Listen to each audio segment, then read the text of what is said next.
welcome. This is India Global. I'm Gaurie Dwivedi. Let's start the show with headlines this Thursday evening. First up, Bhutan's King Wangchuk calls on Prime Minister Modi. Prime Minister says that India is committed to advancing bilateral ties between India and Bhutan. ISRO successfully launches PSLV C-59 rocket. ISRO rocket carrying Proba 3 to study the sun's outer layer. French Prime Minister ousted in historic no-confidence vote. The vote was triggered by the controversial budget which the Prime Minister pushed through despite opposition from all sides.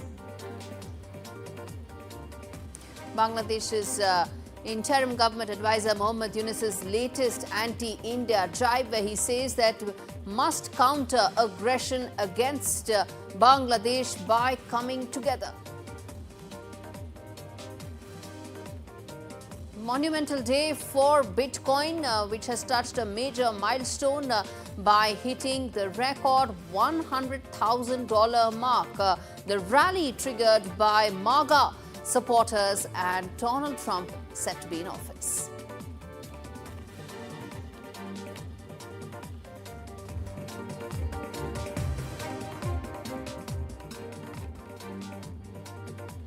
All right, the first story that we're starting the show is a very important visit by Bhutanese King Jibe Khesar Namgyal Wangchuk, who's arrived in India for a 2-day visit to further cement the ties between India and Bhutan. Wangchuk is accompanied by the Queen and senior officials of his government. The Bhutanese king has met Prime Minister Modi earlier today, where he reiterated India's commitment for the advancement of ties between the two sides. Importantly, this visit comes just days after India and China agreed on a disengagement and have returned to their pre-Galwan 2020 patrolling sites. And that's the important part. After that is this visit coming in. Let's get in Mohammad Ghazali to really fill us in with the very latest on this. Ghazali, good to have you on the show. The fact is, this visit is important because Bhutan, of course, looks up to India when it comes to its security matters. And second, that India and China have been able to resolve parts of the thorny issues that led to the Galwan clash. Oh yes, certainly. That's a big achievement for the Indian diplomacy, that it managed to achieve that disengagement plan and activate it after 4 years of the clash at Galwan. Why this visit is significant, how China is involved, as you rightly pointed out, because when it comes to Doklam, there is a border dispute between China and Bhutan as well. And India has been keenly watching, because last year both the countries, China and Bhutan, had said that they will resolve this dispute. And India has been keenly watching because India is also a stakeholder there. The other part of this visit is that India has been supporting Bhutan for its financial needs, for its infrastructural needs. And in what we know, that as far as the plan for the 13th 5-year plan period for Bhutan, India has also doubled its aid. So that is also one part of aid diplomacy which India practices with small nations in its neighborhood. Bhutan also happens to be one of those countries with which India has a very strong cultural ties, traditional ties. And this time around, when Prime Minister met with the King of Bhutan, there was also, beyond these connectivity and infrastructure issues, India has also committed to have cooperation in developing and having ties when it comes to space sector, technology sector, and certainly being a big brotherly nation, India will be supporting in these sectors to Bhutan through financial aid, through technology and other sectors as well. All right, Mohammad Ghazali, appreciate you joining us to fill us in with a very important visit that really could be the next game changer as far as the region is concerned.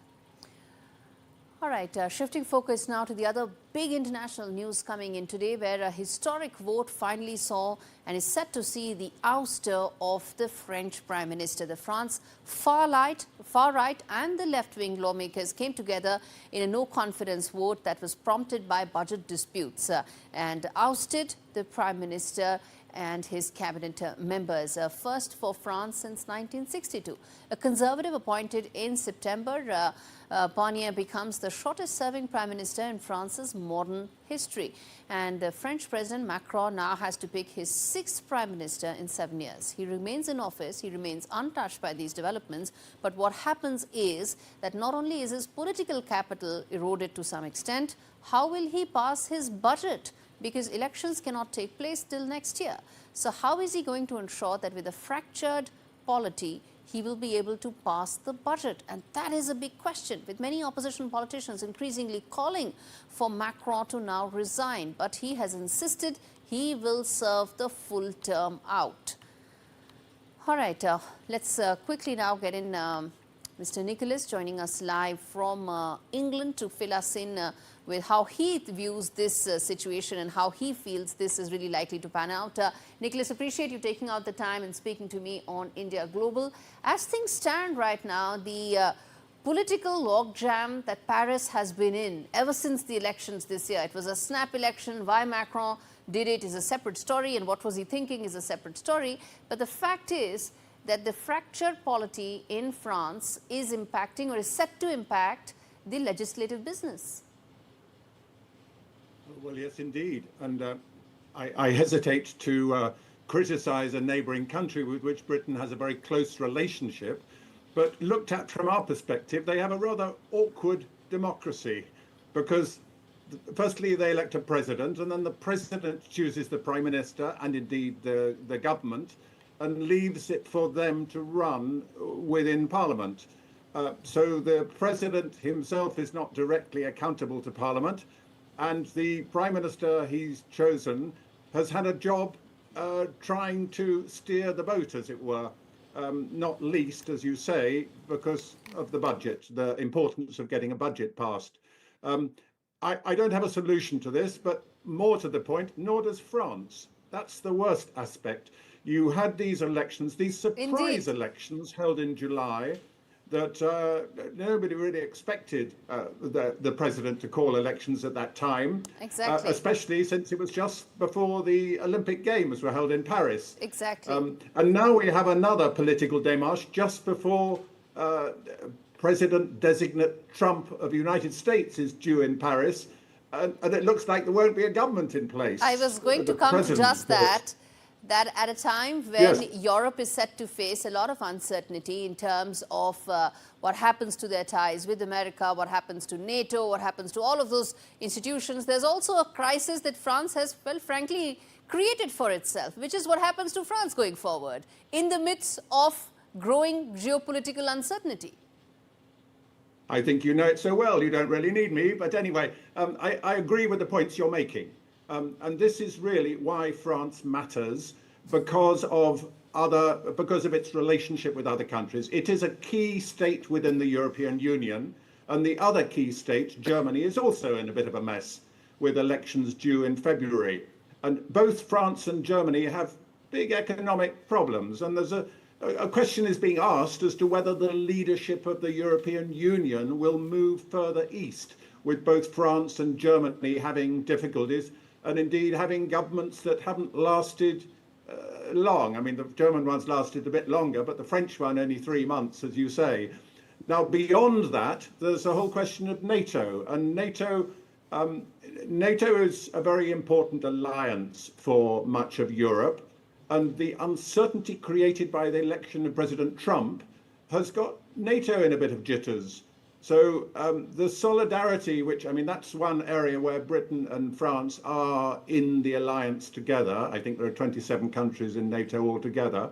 And that matters because of the Ukraine crisis, the Ukraine war, I should say. Yes. So much uncertainty in Paris, but it reaches way beyond the economic of the European Union in an economic sense, yes, and throughout NATO in a defense and security sense. So we outsiders, I mean, we European outsiders are considerably concerned about what's going on in France and the apparent lack of any obvious way forward, because, as you say, elections by law cannot be held, new elections cannot be held until July next year. And President Macron, I think his term runs till 2027. So if he doesn't want to step down, he won't step down. But how else do you resolve a crisis where Parliament is split roughly three ways, with none of those three groups or parties having an overall majority? Exactly. It's a big political crisis. Which brings me to ask you this, that it took 6 weeks to appoint the last Prime Minister. Now, who could possibly replace him? Because somebody needs to be the next Prime Minister. Legislative business has to continue. Budget has to pass. In your assessment, who could that be? And what will it take for parties to really come together behind a candidate? Well, you're asking absolutely the questions that we're all wondering.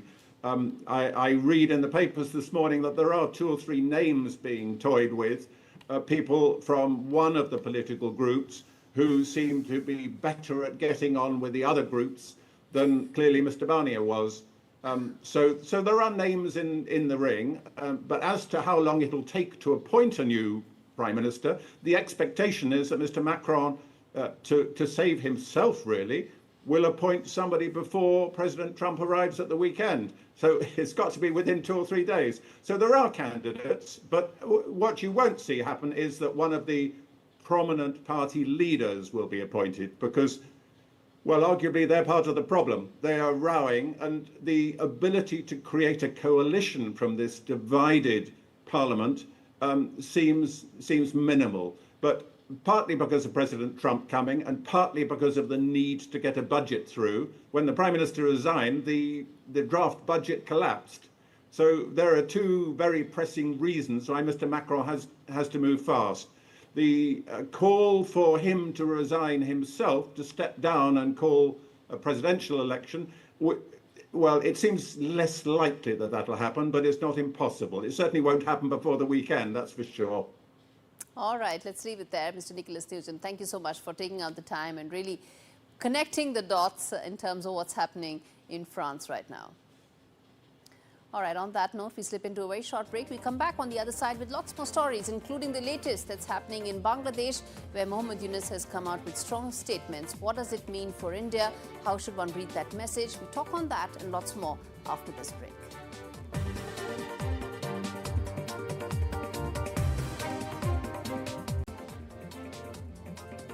Welcome back. You're watching India Global. It's now time to turn our focus to the latest as far as Trump 2.0 is concerned. Now, in countdown to Trump 2.0, we tell our viewers really now in terms of the cabinet formation that is set to take place as far as President-elect Donald Trump is concerned. He'll be sworn in. He'll take the office of oath of office on the 20th of January. But what happens to his cabinet colleagues? He's made a lot of appointments. How do that get confirmed? How long will that take place? And what's the process like is exactly what this report will tell you viewers. The United States Senate confirmation process is a crucial step in appointing key positions within the government. Now, from the President's nomination to committee reviews, financial checks and full Senate votes, this complex procedure can take months. Let's break down how it works and what factors might delay it. The US President nominates a candidate for a key position, such as cabinet officer or a judge. Step 2 is the committee review. The Senate committee responsible for that department or role conducts the hearing. For example, Senate Foreign Relations Committee holds a hearing for the Secretary of State. Senate Finance Committee holds a hearing for the Secretary of Treasury.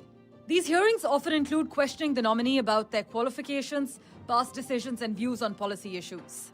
Step 3, financial and background checks. Nominees must submit financial disclosure forms and undergo background investigations to ensure they meet ethical and legal standards. Step 4, committee vote. After the hearings, the committee votes on whether to approve or reject the nominee. The vote is based on the majority of committee members. Step 5, a full Senate vote. If the committee approves the nominee, the full Senate votes. A simple majority, which is 51 votes, is required to confirm the nominee. Step 6, confirmation or denial. If confirmed, the nominee assumes the position. If rejected, the President may nominate someone else. Now, how long does the Senate confirmation process take? Well, as of November 2024, the average time for confirming a presidential appointment has risen to about 192 days. That's about 6 to 7 months. But under US President Ronald Reagan, the process took about 69 days on average. However, confirmations for cabinet secretaries are usually quicker, averaging around 25 days since the year 1981. In terms of the slip-ups, when do things go wrong in the Senate confirmation process? Well, you see, many potential nominees are quietly scuttled before being publicly nominated. In terms of reasons for withdrawal, the administration may conclude the candidate won't win Senate approval, so they are never nominated. Examples of nominees who have withdrawn before confirmation include Matt Gaetz, Trump's initial pick for Attorney General. Other high-profile withdrawals also include Neera Tanden, Biden's OMB nominee, and Andrew Pulster, Trump's Labor Secretary nominee. They have had their nominations pulled in the past. But why do these failures matter? Well, withdrawn or rejected nominees can delay the filling of important government roles, affecting policy planning and public services. Parmeshwar Bava for NDTV. Shifting focus now to ISRO, the Indian Space Research Organization's workhorse rocket PSLV today successfully achieved its launch objectives, deploying the European Space Agency Probe 3 satellite into its designated orbit with precision. The PSLV rocket lifted off today at 4:04 p.m. from the Sriharikota launch station in Andhra Pradesh, carrying the Probe 3 satellites. The launch was postponed yesterday after an anomaly was detected in the satellites. In the 61st flight, the rocket will launch a unique pair of European Space Agency satellites designed to simulate a total solar eclipse through precision formation flying in space. ISRO stated that the vehicle will place the Probe 3 spacecraft into a highly elliptical orbit as part of a dedicated commercial mission under New Space India Limited, or NSIL, ISRO's commercial arm. All right, let's get in my colleague Pallava Bagla to really give us a detailed understanding of why this is significant, why it matters, and why it's such an important milestone as far as ISRO is concerned. Go ahead, Pallava, explain to us and our viewers. Well, it is a very prestigious mission for the world. It's a multi-million-dollar European satellite. The European Space Agency tasked the Indian Space Research Organization to launch their very expensive and very unique satellite. A Probe 3 cost about $210 million. And this was a commercial launch by the commercial arm of ISRO, New Space India Limited. So a very prestigious launch, and also India will earn some dollars from it. The Probe 3 satellites are for the first time going to show formation flying in space. One has seen formation flying of aeroplanes in the air acrobatics team, but for the first time, 2 satellites will perform in the near vacuum of space formation flying to mimic a total solar eclipse. The sun is so little understood that scientists in the world are trying to decipher its many mysteries. As of now, in a century, there are just 60 eclipses which last about 10 minutes. So scientists don't get opportunity to study the sun during a total solar eclipse, meaning a natural one. Whereas this Probe 3 satellite will create a total solar eclipse artificially in space, which will last for 6 hours. So many mysteries of the sun will be deciphered through the Probe 3 satellite. And now that ISRO has given the European Space Agency a precise and perfect orbit, as they said, the mission should last a long time.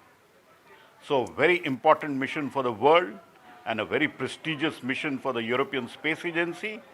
India launched it successfully, and India also earned handsomely from this mission, as it was a commercial launch by New Space India Limited.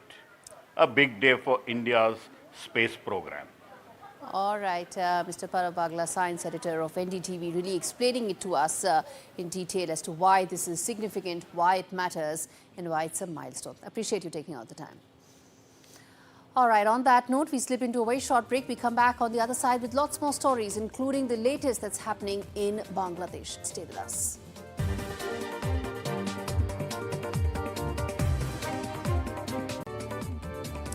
This is India Global. I'm Gaurie Dwivedi. We now turn our attention to the latest that's happening in Bangladesh, where Muhammad Yunus, who is the advisor of the interim government, has come out with the latest jibe, which clearly seems to be targeting India. In fact, Muhammad Yunus is learned to have said that must counter aggression against Bangladesh. He's also asked that that he has asked all political parties to unite against what he feels is an attack against Bangladesh. And when he, of course, asked some of the political parties and outfits to come together, Sheikh Hasina's Awami League was kept out of that discussion. This was the first meeting of all of political parties and political stakeholders to come together. Now, the question we ask, what's behind the latest jibe by Muhammad Yunus, as he met parties on the India-Bangladesh ties, and why exactly he decided to exclude Awami League, given the fact that he wants to return Bangladesh to a democratic framework, which cannot happen if one party is completely excluded from that setup. Former Prime Minister of Bangladesh, Sheikh Hasina, has called Muhammad Yunus a mastermind behind some of the killings that have taken place in the last couple of weeks, particularly targeting the minorities, not just the Hindus, but also Ahmadiyya Muslims, the Christians, the Buddhists, and all. But Muhammad Yunus' statements, some of them that have come out, has said that people not happy. In fact, there are some vested interests that are not happy with Bangladesh's freedom. After he's talking about after 5th of August, when the student revolution overthrew the Sheikh Hasina government. Former Secretary Vikram Misri is likely to visit Bangladesh to try and ensure that the strain that has come in the present India-Bangladesh relationship, some of that can be tied to, and ensure that frayed nerves can possibly be addressed. All right, let's get in some of our guests this evening to talk more about what really is the intent behind that meeting that Muhammad Yunus held. Let's get in Mohammad Kamruzaman, senior journalist from Dhaka, and also get in, first of all, Professor Nazmul, who is joining us from Dhaka. He's the Professor of Public Administration of the University of Dhaka. So hopefully a moderate voice on the show. Thank you so much, Professor Nazmul, for speaking to me, speaking to NDTV. It's always good to get professors because, you know, they are able to speak from a certain degree of, or at least have some dispassionate assessment of how things are taking place or how a situation is normally viewed, as is the case with people who are more passionate about things that are happening, and as is the case in Bangladesh as well. Let me start by asking you, sir, what do you make of the meeting that was held by Muhammad Yunus, where he called all stakeholders, and some of the commentary he made seemed to indicate that it was a direct jibe aimed at India? Well, that was a kind of clarion call on the part of the head of the government, Nobel laureate Professor Dr. Yunus. Almost all the parties who were known as anti-Awami League, they were invited.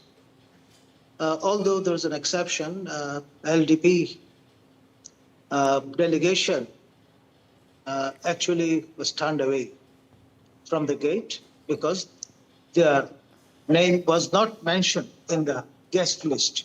Although the person concerned, Colonel Ali from LDP, and his partner, Radwan Ahmed, were invited by one of the advisors of the government to turn up. But when they arrived, they found their name is not there, the list. And of course, 14 party stakeholders and Jatiya Party, they were also not invited alongside Awami League. It was obvious because they are treated as the villain who were opposed to the students' quota movement. And they were responsible for the killings during that period in July, August. Okay. Let's get in Mohammad Kamruzaman, who is a senior journalist joining me from Dhaka as well.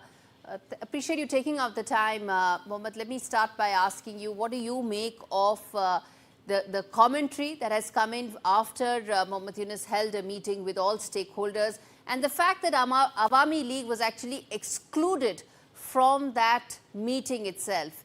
Is this Muhammad Yunus's efforts and way of ensuring that he completely excludes Awami League from Bangladeshi politics? It's very natural, and I think that even this question is not very suitable, because you know that after month-long movement, when in that movement nearly 2,000 people, mostly students, were brutally murdered, and Sheikh Hasina fled in the wake of a mass uprising. So how can, after that movement, a new government, mostly chosen by the students, how you expect that Awami League will participate in a meeting under that government? So it's very absurd. Even this expectation is not very logical. So why? No, my point is that if Bangladesh has to return to democracy, it has to engage with all political stakeholders, right? That's my point. And that includes all stakeholders. Democracy doesn't mean that when you saw on broad daylight there were murders, there were autocracy in the name of democracy. So majority people's expectation is democracy. So there was a mass upsurge, there was a revolution. So most people expect that this government is the outcome of that movement. And during that movement, due to that movement, Sheikh Hasina fled. And the 15-year-long autocratic regime in the guise of democracy fallen. So how can you expect that democracy means that inclusion of that party? But there's no word on when elections will take place. It doesn't carry any meaning. There's no word on when elections will take place. And then I get in Professor as well. Yeah. Mohammad Kamarzan, yeah. Actually, now there is also anger among the people regarding the role of India. India is a closest neighbor. India can be a friendly country who supported us during our liberation war. But what India did during this student movement, even 9 Hindu people were brutally murdered. There was no voice, there was no statement from Indian side. Just now, after the fall of Sheikh Hasina, after the formation of a government... No, India has all along said that law and order and rule of law needs to be upheld, and that cannot be compromised at any point of time. Let me get in Professor Nazmul as well on this. Respond to the fact that return to elections, return to a democratic framework is still something that Muhammad Yunus hasn't clearly etched out. And what one sees right now is commentary which is more anti-India right now, rather than return to a democratic framework. Well, lately the government has formed the election commission. It's kind of an indication that soon there will be a roadmap which will be unfolded, and the D-Day would be announced. It is expected, widely expected, and formation of the election commission is the first step towards that end. So we are hopeful that soon we'll be getting an announcement from the interim government that this is the roadmap, and D-Day is this one. And respond to some of the jibe, some of the commentary that was targeted at India, that was aimed at India.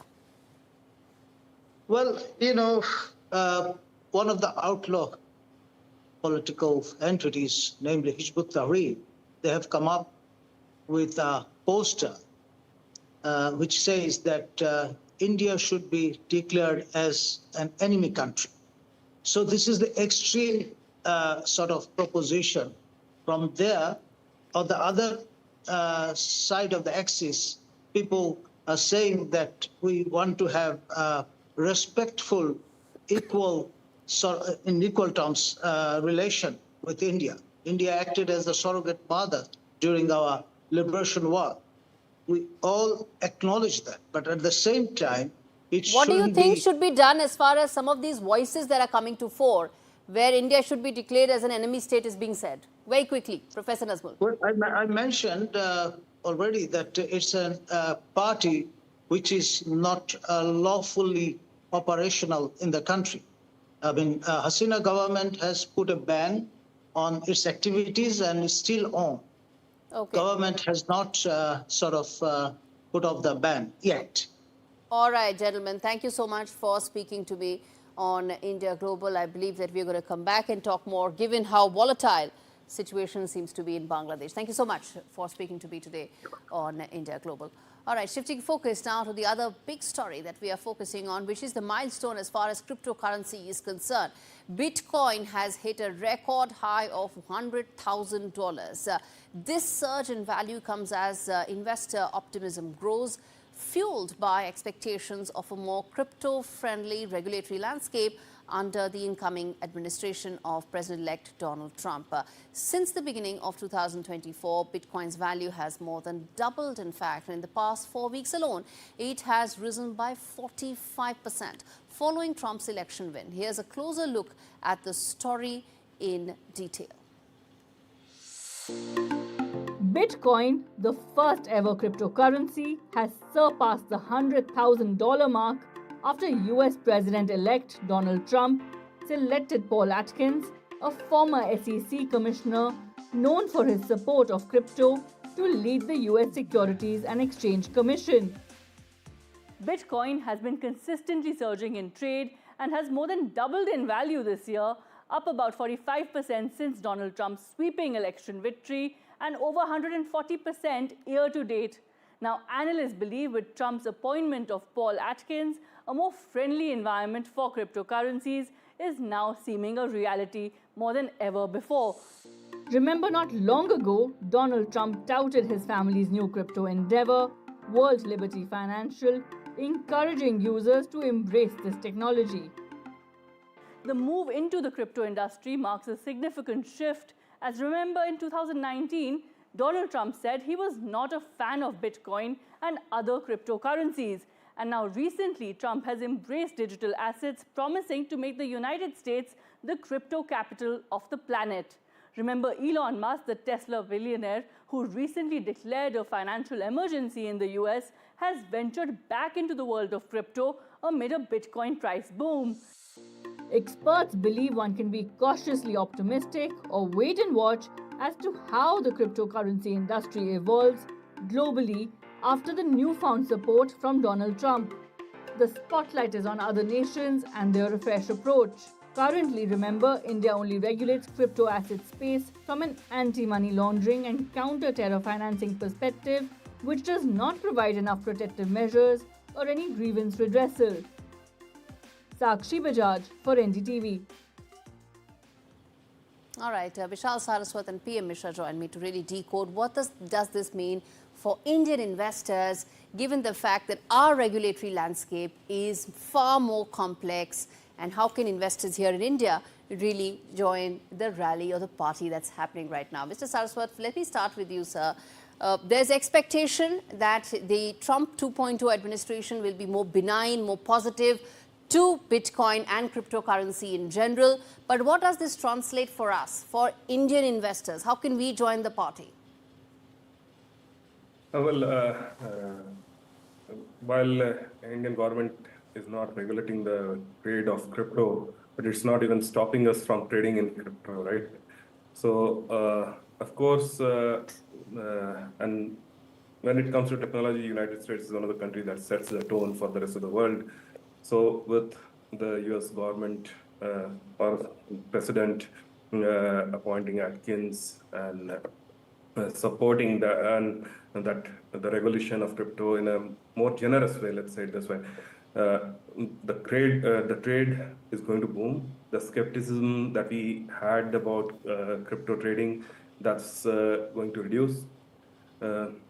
So yeah, it's for Indians, for people all over the world who believe in the technology, I think it's a boost for them. It's a moral booster for them. Yeah.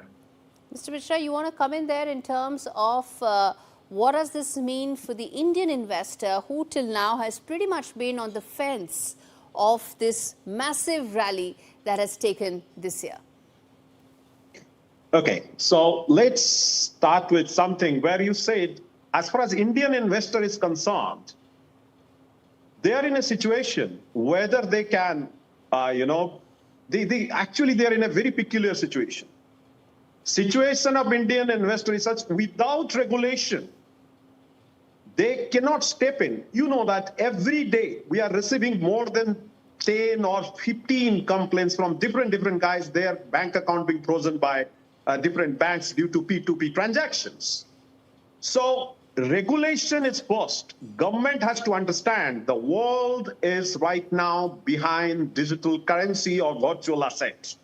You name it, all the big economy is in frame. After US, right now, UK is coming up with its own stablecoin regulation. UAE has already done it. Singapore is open. For what exactly we're waiting? At least we should start with the experimentation in any kind of, special economic zone to see how regulation really acts. So now the situation is, Indian government is not opening the gate, neither it's closing the gate. Just open a little bit and looking at it. This is the situation of India.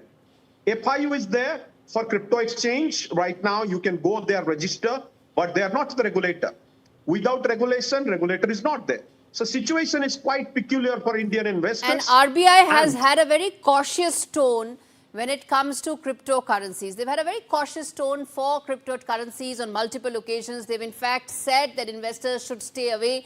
Do you see that, Mr. Saraswat, that being changed now, given that the global mood and the investor sentiment right now is so positive when it comes to cryptocurrencies?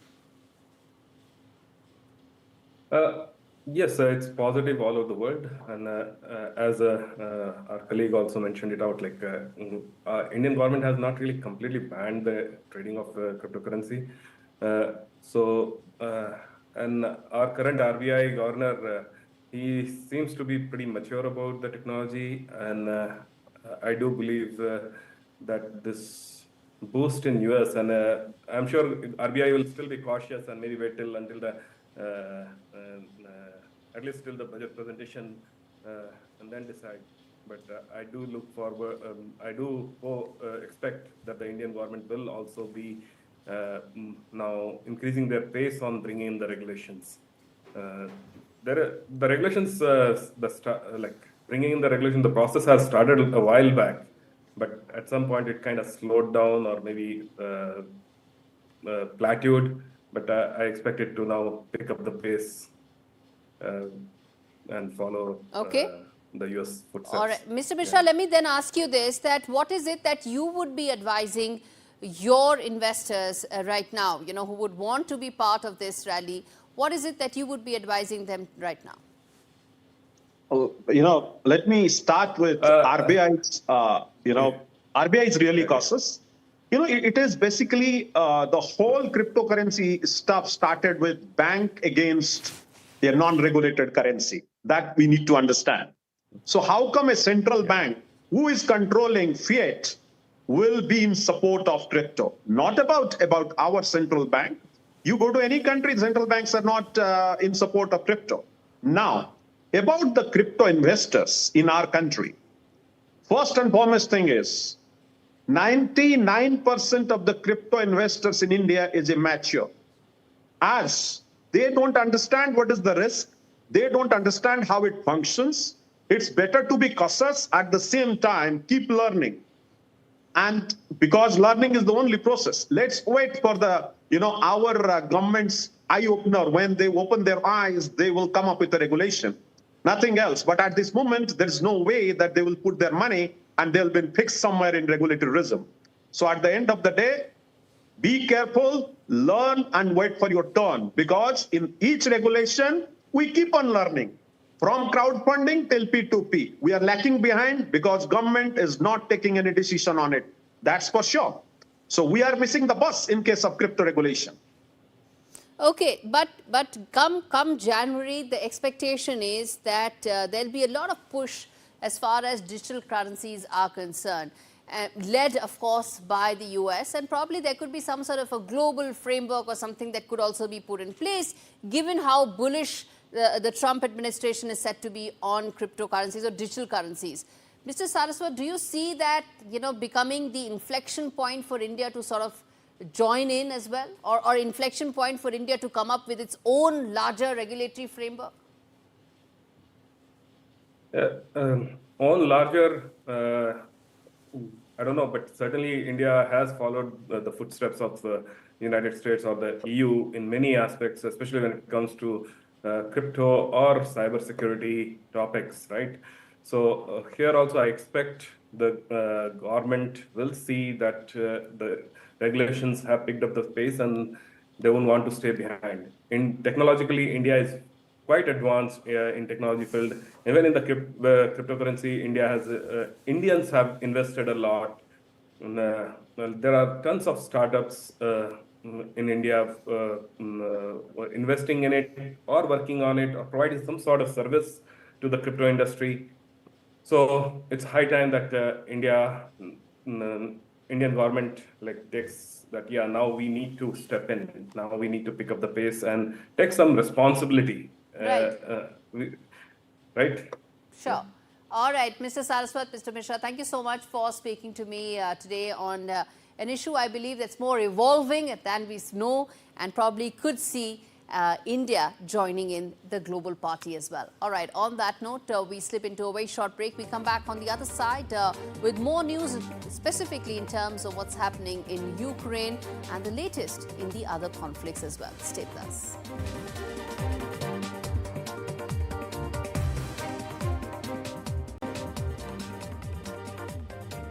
Welcome back to Watching India Global. We now turn our attention to the Ukrainian conflict and updates coming in there, where the Ukrainian President Volodymyr Zelensky has met. In fact, his delegation has met with senior representatives of President-elect Donald Trump. The delegation met in Washington with Trump's choice for White House National Security Advisor Mike Waltz and his Ukraine envoy Keith Kellogg. The meet is seen as an aim for Ukraine to build contacts with the incoming administration of Donald Trump, who has promised to end the Russian war in Ukraine on day one on taking office.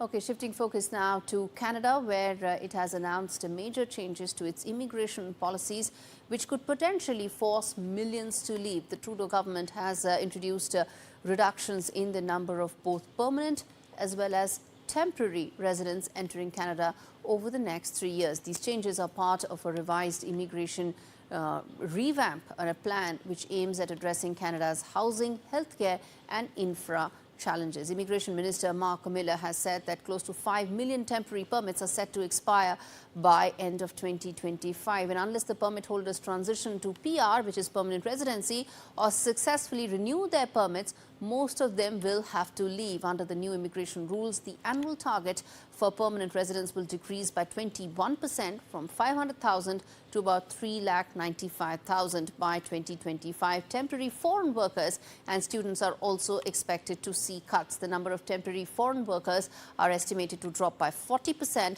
and international student intake by 10% by 2026. Now, what is the reason for this? What is the impact of this as far as India is concerned? And what does it translate in terms of numbers is what we are going to now discuss with Rohit Sharma, who joins us live from Delhi to decode the significance of what Canada has come up with. Rohit, in your assessment, how significant are some of these announcements that Canada has made today? These are definitely very significant announcements from the perspective that the overall perception towards Canada as a destination to migrate to Canada is beginning to, to get very much diluted because of all these kinds of announcements.